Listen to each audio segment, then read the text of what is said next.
O que a gente tem no Brasil é uma série de jabuticabas, né? Ou seja, é muito difícil para o pagador de impostos saber o que ele realmente tem que pagar. É muito difícil para o pagador de impostos saber como ele faz para declarar os impostos. Ele precisa de um terceiro. Então, isso vai beneficiar quem? Quando a gente ouve aquele discurso do tributar o rico, isso tudo é contra o rico, a tributação é só para o rico, o pobre tem que ficar fora do imposto de renda, etc. Isso não funciona na prática.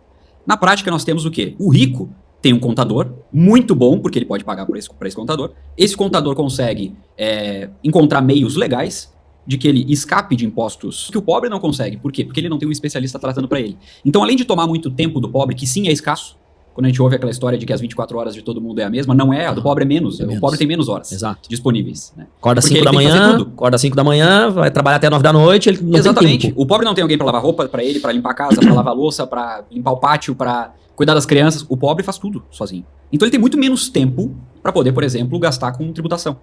E aí, nesse caso, o pobre é o que mais sai prejudicado por não saber como fazer. Então, quando se trata no Brasil a questão de impostos como algo, não, tem que pagar, não tem que discutir, não tem que ficar pensando nisso, em como é que funciona, em como é que seria melhor, etc., a gente simplesmente elimina uma classe do conhecimento sobre impostos ou de querer investir, por exemplo, que é o pobre. O pobre deixa de investir, e eu recebi isso muitas e muitas vezes, e recebo até hoje nas minhas redes sociais. David, eu só não invisto porque eu vou ter que declarar isso no imposto de renda. A pergunta que mais chega aqui sobre cripto para mim é, preciso declarar?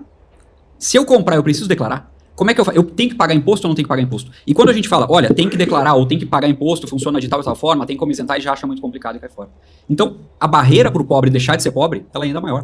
E o rico que tem os mecanismos, ele vai continuar utilizando esses mecanismos legais, como eu falei. Então não é um problema o rico pagar X imposto, etc., que o pobre não vai. Não, o problema é justamente que a gente está deixando o pobre de lado, né? A gente que eu falo enfim, como o governo conduz isso, a receita, etc.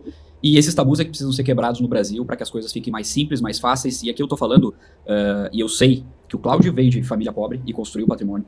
O Kleber veio de família pobre e construiu patrimônio. Eu vim de família pobre e construí patrimônio, vim da periferia. E a gente só conseguiu construir porque a gente teve que buscar muito conhecimento. A gente teve que se aventurar em várias coisas diferentes. E a gente sabe que, no fundo, poucas pessoas estão dispostas a isso ou têm coragem para isso.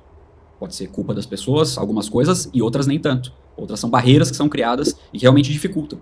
Então, a minoria que consegue ter essa condição de sair da pobreza para conseguir construir patrimônio, enquanto a maioria das pessoas acaba ficando nessas barreiras, né? E impostos, sem dúvida alguma, têm a sua contribuição negativa em relação a isso.